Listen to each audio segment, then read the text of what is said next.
ito yung gagawin mo.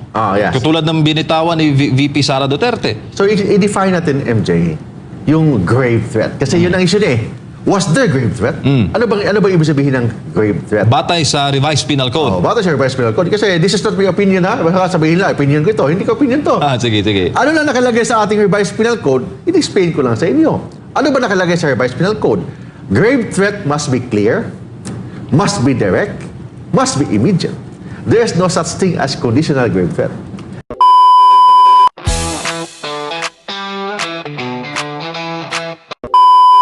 Role ng NBI, Kuya Mark. From the word NBI, ano ba ibig sabihin ng NBI, MJ? NBI is National Bureau of Investigation. Ang role ng NBI is to investigate, not to prosecute. Hindi sila authority to file a case. They will only do is to investigate, data gathering, evidence build up. Yun ang trabaho talaga ng NBI. Kuha ng mga ebidensya, i-build ng ebidensya. Pag may ebidensya na, enough na ang ebidensya, ipasa nila yan sa Office of the Prosecutor. Yun ang normal. Then yung NBI is normally yung mga hinahawakan nilang kaso, yung mga national issues na mga kaso about fugitives from other countries, mga ganon, mga matataas na mga kaso, mga concerning national concern na mga kaso. But ang trabaho talaga ng NBI as a general rule is investigation. So investigation, to investigate, gather evidence build up, tapos kung may possible na may probable cause, then they will endorse that to the prosecutor for possible filing of the case. Lalo pat may mga reply din si VP Sara na yung patawag ng NBI ay predetermined na raw. Parang meron ng pasya, kailangan na lang niyang formal na magpunta doon through subpoena. Yun ang tinatawag na opinion yan. So I cannot talk in her behalf. Pero ganito na lang Kuya Mark, ano ba ang authority ng NBI in furnishing subpoena orders? Ang sabi ng NBI law, the NBI has the authority to issue subpoena. But anong pagkakaiba ng subpoena na inisyu ng NBI sa subpoena na inisyu ng mga congressman? Di ba? Ang congressman, they have the authority to issue subpoena. Ang NBI also has the authority to issue subpoena. But anong pagkakaiba? Ang NBI, yes, they have the authority to issue subpoena, but they have no contempt power. Yun ang pagkakaiba. Ang Congress may contempt power. Ang ibig sabihin doon, kung hindi ka sisipot sa NBI, ang NBI walang authority na i-arestuhin ka. Kasi only the court can do that. And they have no contempt power. So, ibig sabihin, kung hindi ka sumipot doon or in-ignore mo ang NBI, walang walang tinatawag na legal effect yan. Kasi, in the very first place, walang contempt power ang NBI. Kasi walang contempt power ang NBI, the NBI will just decide based on the evidence presented to them in pursuance of their investigatory power. So, kasi wala namang contempt power ang NBI, so hindi sila pwedeng mag-arestuhin ang isang tao on the ground na hindi sumipot sa subpoena. So, merely investigatory and informal in nature lang ang kanilang trabaho. Ganun yan. So, ibig sabihin, hindi sila pwede na, kung hindi ka mag-issue ka sa subpoena ng NBI, hindi ka sumipot. So, hindi pwede ibig sabihin na arestuhin mo yan kasi hindi sumipot. Congress pwede. Kasi the Congress, they have contempt power. But the NBI has no contempt power. So, ano bang epekto pag hindi ka sumipot sa NBI? Ang epekto nun, waiver of your right to present evidence. So, ibig sabihin, the NBI will conduct investigation based only on the evidence presented by the complainant. Ikaw na respondent kasi hindi ka sumipot, you're waiving your right to present evidence. Yun ang epekto. Ang NBI will has no authority to arrest you on the ground na hindi ka sumipot sa subpoena. Pero sa hierarchy of powers, Kuya Mark, sa government, mas mataas ang VP, di ba? Kaysa sa mga ahensya ng pamahalaan, like NBI. Branch lang yan ng DOJ, di ba? Yes, tama. Yung the Vice President is part of the Executive Department and the second highest position yan sa ating government. In fact, whatever happens sa ating, kung may mangyari sa ating presidente, automatic the Vice President will become the President. And if the Vice President is appointed as a cabinet member, hindi na kailangan ng confirmation sa Senado or sa Congress, yung tinatawag na committee on appointment, commission on appointment, di ba? Pag i-appoint ka ng Secretary of the OJ, Secretary ng DNR, ano yan, kailangan pa ng confirmation sa CA or commission on appointment, except the Vice President. If the President appoints the Vice President for a cabinet position, hindi na kailangan ng confirmation ng CA or commission on appointment kasi the mere fact na nanalo siya bilang Vice President, may tiwala ng tao sa kanya with respect sa kanyang kakayahan. So there is no need for check and balance with respect to sa kakayahan ng Vice Presidente. Unlike sa mga ibang cabinet members na pag in-appoint ng Presidente, kailangan pang i-check sa commission on appointment kung may kakayahan ba yan. Pag Vice President, there's no need for that. Kasi sabi ko nga, the Vice President is the second highest and position sa ating government, and the mere fact that he was elected or she was elected as Vice President, may tiwala ang taong bayan sa kanyang kakayahan. But saka malinaw kayo, Mark, ha? Hindi quasi-judicial body ang NBI. Hindi. Investigatory, fact-finding body lang siya to data gathering, evidence build-up. Yun ang trabaho ng NBI. What if sila, ang NBI, ang magpunta sa Office of the Vice President para kunin ang panig ng bise? Pwede ba yun? Pwede yun. Walang problema. So, pwedeng pumunta ang NBI doon, nag-request nila for a meeting with the Vice President. Wala namang problema yan. But of course, discretion niya sa Vice President kung papasukin sa kanyang opisina. Kasi of course, she is the head ng opisina. Of course, kung sinong pupunta doon, discretion niya yun kung papasukin niya or i-entertain niya yung mga bisita. Alright. Base sa batas, Kuya Mark, sino lang ba may authority na magsampa ng kaso sa korte? Ang may authority na magsampa ng kaso, sabi ko nga, the NBI has no prosecutory power. Ang may prosecutory power is only the Department of Justice through the state prosecutor, the general prosecutor, chief general prosecutor, or yung tinatawag na city prosecutor. Yun lang ang may prosecutory power. Of course, the Office of the Ombudsman through the special prosecutor may prosecutory power. Ibig sabihin, yung opisina na lang na yan ang may authority na mag-file ng kaso sa court. So, for example, ikaw, biktima ka, hindi pwede ka, in a criminal case setting, hindi pwede ka mag-file ng kaso sa court. Kailangan dadaan sa piskal. Ang piskal mag-conduct ng preliminary investigation. Kung may prima facie evidence with reasonable certainty of conviction, iakyat nila sa korte. So sila lang ang may authority na makakyat ng kaso sa korte, hindi ang NBI. Ang NBI, evidence gathering, case build-up, tapos i-refer nila sa piskal or sa state prosecutor, then the state prosecutor will be the one to file a case to the court. Yun yan. Alright. So therefore, ang may prosecutory power, only the state prosecutor, general prosecutor, the city prosecutor, or the special prosecutor ng ombudsman. The NBI only has investigatory power. Kuya Mark, ito, medyo hihingin ko yung personal opinion as an experienced lawyer, lalo na sa pagharap sa mga kaso sa korte. Yung bang rhetorical or conditional statements na may sa dulo may conditional nga na pag may nangyayari sa akin, ito yung gagawin mo. Yes. Katulad ng binitawan ni VP Sara Duterte. So, i-define natin, MJ, yung grave threat. Kasi yun ang issue eh. Was there grave threat? Ano bang ibig sabihin ng grave threat? Batay sa Revised Penal Code. Batay sa Revised Penal Code. Kasi this is not my opinion, ha? Baka sabihin lang, opinion ko ito. Hindi ko opinion to. Sige. Ano na nakalagay sa ating Revised Penal Code? I-explain ko lang sa inyo. Ano ba nakalagay sa Revised Penal Code? Grave threat must be clear, must be direct, must be immediate. There's no such thing as conditional grave threat. Ang grave threat, kailangan it must cause injury or damage to a person. It must be clear, it must be direct, it must be immediate. Ibig sabihin, kung may mangyari sa akin, may inutusan ako, conditional. Is there grave threat? No. Because grave threat, it must be clear, it must be direct, it must be immediate. Kung conditional, there's no such crime. There's no such crime as conditional grave threat. Because only grave threat as defined by the Revised Penal Code must be direct, must be clear, must be immediate, and it must cause direct damage or injury. Yun ang sabi ng ating Revised Penal Code. Pero sa definition ng Revised Penal Code, Kuya Mark, may nagsabi doon na kasama yung threats to kill. Doon sa... Threats to kill must be direct. Threat to kill must be clear, must be immediate. If the threat to kill is conditional, that is not grave threat.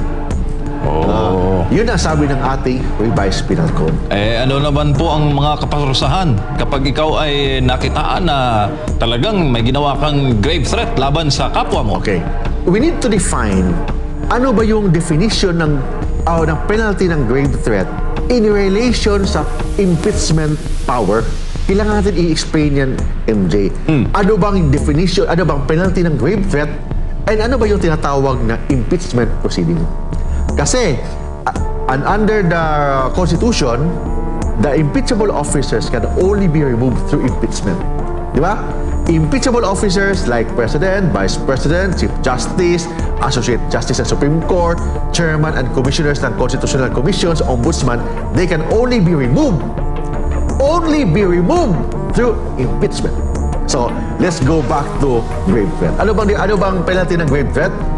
6 years, 1 day to 12 years imprisonment, and temporary disqualification during the term of imprisonment, meaning suspension, and perpetual disqualification of the right to suffrage.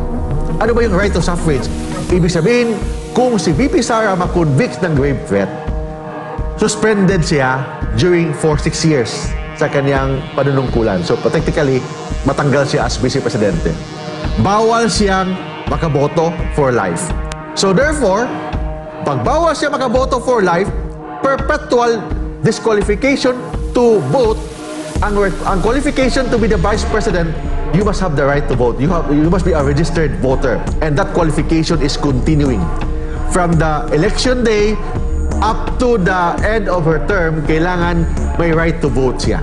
So therefore, kung makonvict siya for grave threat, technically, matanggal siya bilang isang Vice Presidente. And that is unconstitutional because, sabi ng batas, an impeachable officer can only be removed through impeachment. The Vice President is an impeachable officer.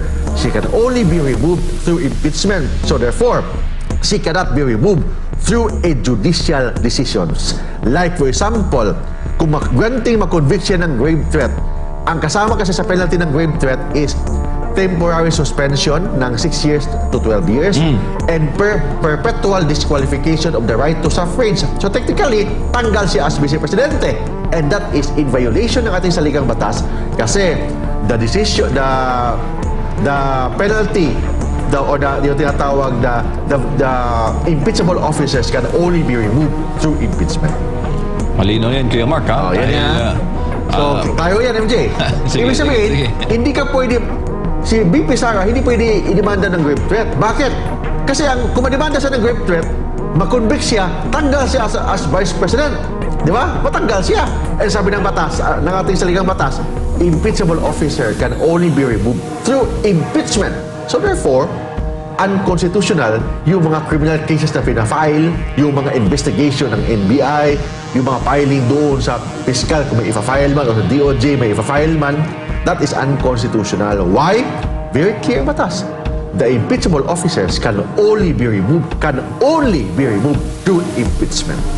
Yan. Kuya Mark, di ba sa pamahalaan at mga halal ng bayan, meron konsepto na tinatawag na immunity from suit. Ano ba ang konsepto na yan, Kuya Mark? Yung immunity from suit, as a general rule, in tradition, MJ, yung immunity from suit, applicable sa Presidente as a general rule. And yung immunity from suit, wala naman yan sa ating saligang batas. Kung hindi, yung immunity from suit, nakalagay yan sa tradisyon, sa jurisprudence ng Pilipinas, and actually, yung jurisprudence ng Amerika na kinopya natin sa Pilipinas, yung immunity from suit. Anong konsepto ng immunity from suit? Yung presidente, hindi pwedeng idemanda during his term para at least makafocus siya sa kanyang trabaho. Hindi siya mag-focus sa pagdepensa sa mga demanda laban sa kanya. Hindi siya makafocus doon kasi idemanda siya ng grave threat, idemanda siya ng libel, idemanda siya ng murder, idemanda siya ng mga kaso. So hindi na siya makafocus sa trabaho niya. Kung hindi, mag-focus na lang siya sa pagdepensa sa kanyang sarili. And that is, maka-epekto yan in public service and maka-epekto yan sa governance. That's why, sabi ng batas, may immunity from suit. Ang tanong, is the Vice President immune from suit? Kasi walang nakalagay yan sa ating jurisprudence.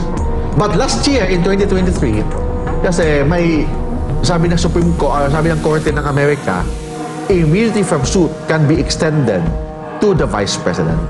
So, yun ang Amerika yun. But iba naman ang culture or political culture ng Amerika kasi the Vice President is also the Senate President or the presiding officer of the Senate.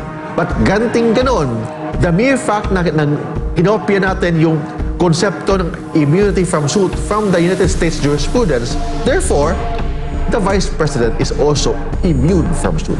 May tanong si Pata Tutini sa ating YouTube. Sabi niya, yung grave threat ba can be a ground for impeachment?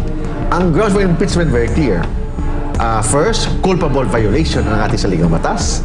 Number 2, treason. Number 3, bribery. Number 4, grave threat. Number 5, other high crimes, which the grave threat is not other high crimes.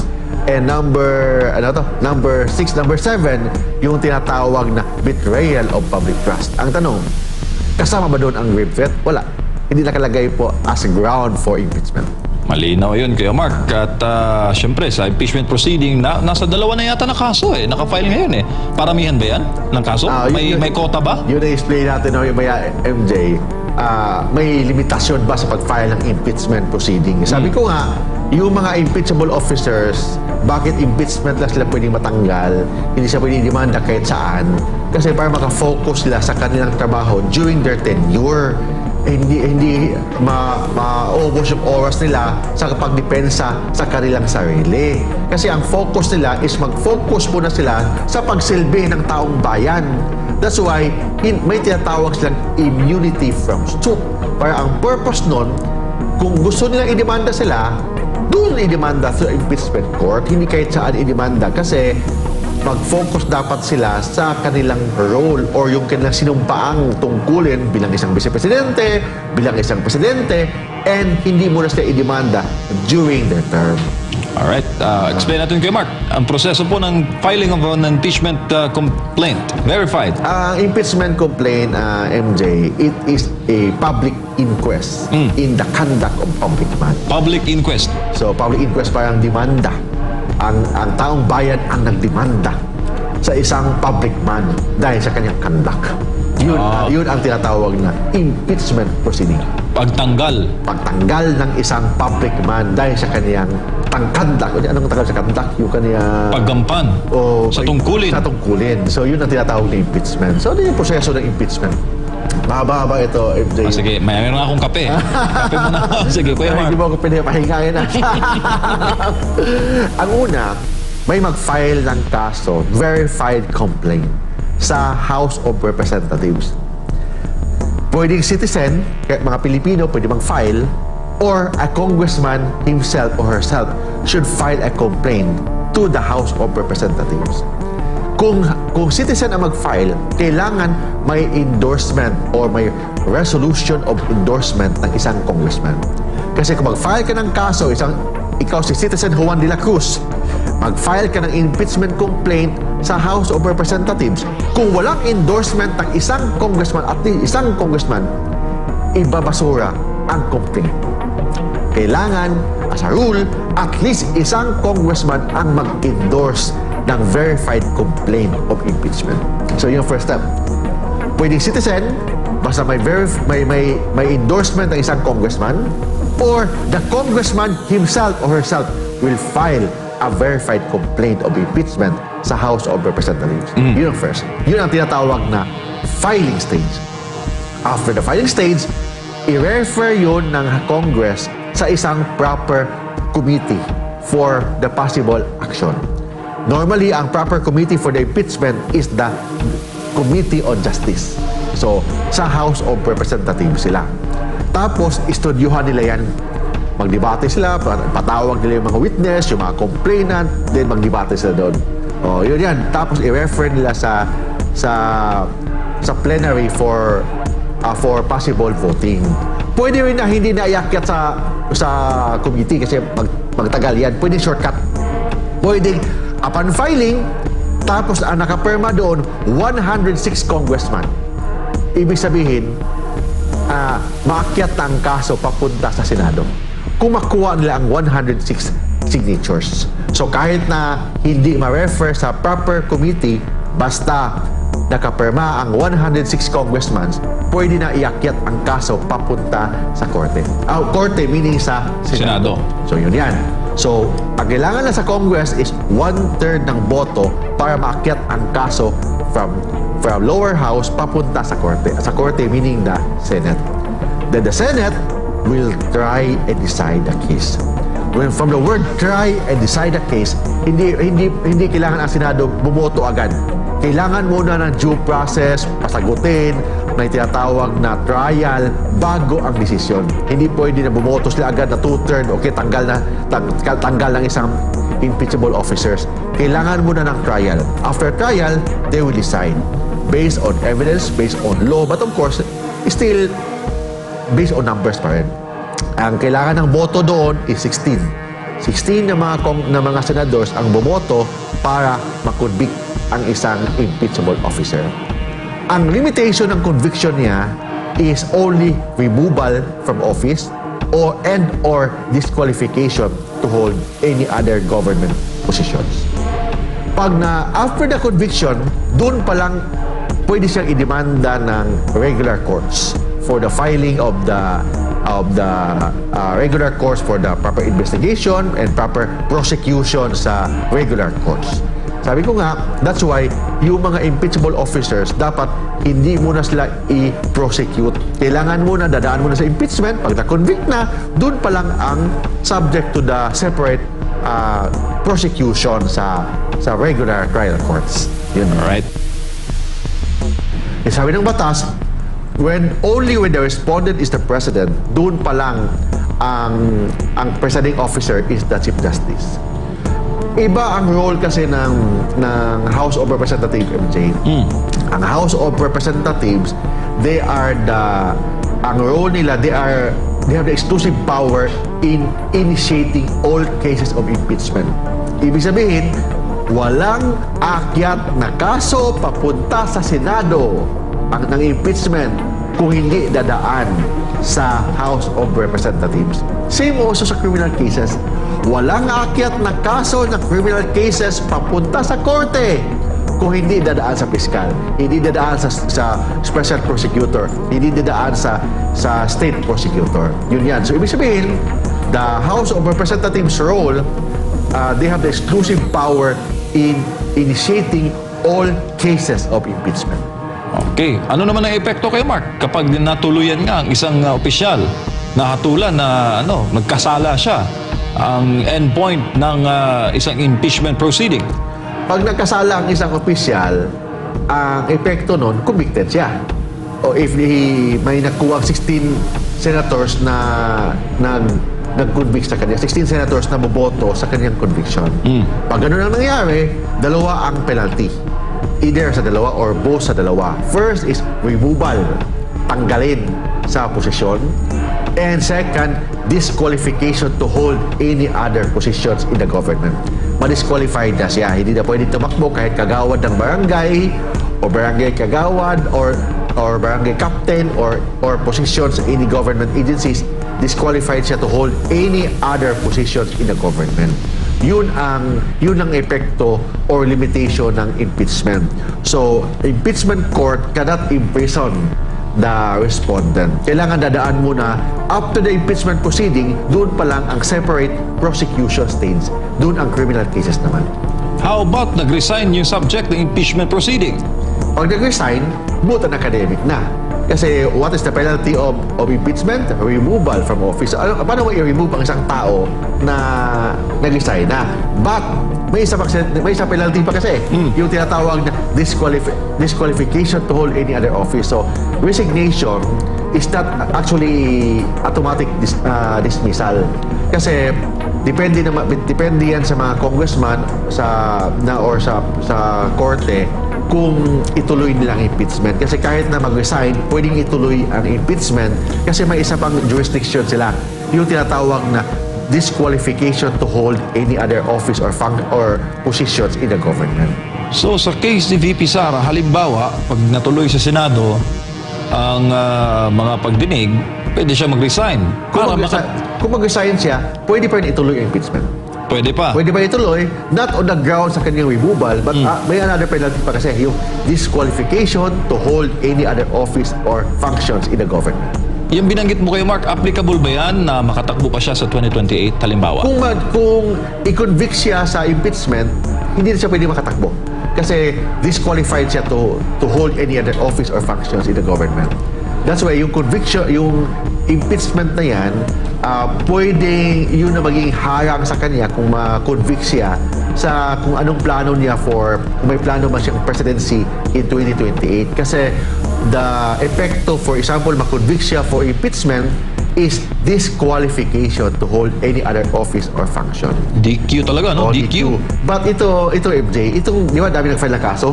May first batch, second batch, I think may third batch pa nag-file ng kaso.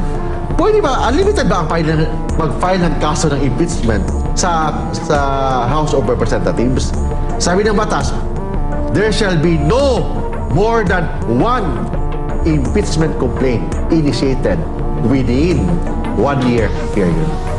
Only one impeachment complaint initiated within 1 year period. What do you mean by initiation?